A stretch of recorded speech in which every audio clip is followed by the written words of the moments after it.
Post sums it up like this: the future of the Republican Party appears to be in the hands of Florida Governor Ron DeSantis. Marc Lotter is here, Strategic Communications Director for the former president's 2020 campaign. Marc, good to see you. Appreciate it.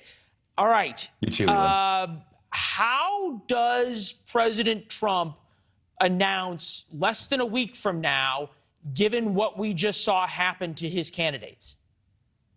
Well, I think he looks at on the whole. You know, we picked up the House of Representatives for only the third time since 1954. Republicans will control the House of Representatives.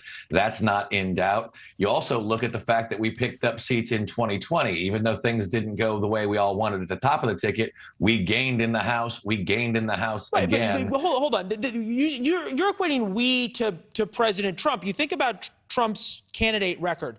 Kerry Lake in Arizona, Blake Masters, we don't know about. Ted Budd won, fair enough. J.D. Vance won, but was still 10 points or so behind Mark DeWine, the non-MAGA candidate. Herschel Walker, we don't know about, certainly had a harder time than Brian Kemp, non-MAGA candidate. Don Bolduc lost. Mehmet Oz lost. Doug Mastriano, Pennsylvania governor, lost. Tudor Dixon in Michigan lost. Tim Michels in Wisconsin lost. That does not signify the man picking the star players.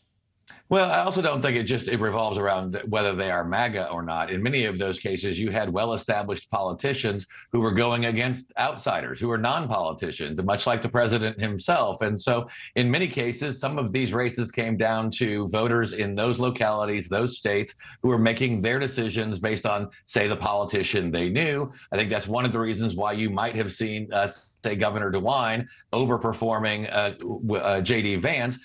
Mike DeWine's been in Ohio politics for a very long time, been governor, obviously, already. And so I think there's a lot of issues at play. It's easy to say that it's just MAGA versus non-MAGA. Well, it's not necessarily MAGA. I think it's a lot of other. It's not necessarily MAGA versus non-MAGA. We heard it. We said at the top of the show. It's even MAGA without the crazy does pretty well. Ted Budd's MAGA, but he's not having a man with serious flaws as a candidate, like a Mehmet Oz who didn't live in Pennsylvania, or a Herschel Walker who has checked baggage fees even on Southwest. Well, I think obviously we'll see how Georgia plays out. That's obviously going to a runoff election on December 6th. I think you have the entire eyes of the entire political world and all of the operatives and everyone down there, much like we were in 2020 under much different circumstances. But I do think there's a very good chance that Herschel Walker is going to carry that race. I think there's a lot of energy in the state, and we're not done counting yet. So I think we've got a lot of momentum. I think there's a chance to take the Senate. We definitely have the House of Representatives. And I think regardless of how we play this forward, the one thing I think we do know is that whomever gets the nomination, whoever runs in 2024, they're running on Trump policies because they worked, and it's going to be a great contrast versus President Biden.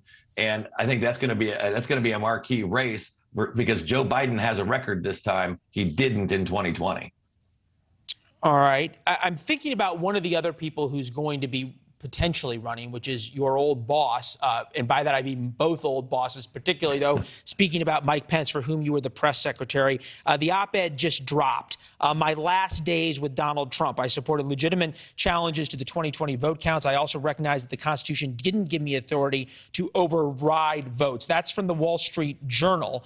Reason it's important is because Mike Pence's book, his memoirs, drop on the same day President Trump is scheduled to make this announcement. Dare I ask if there is a coincidence?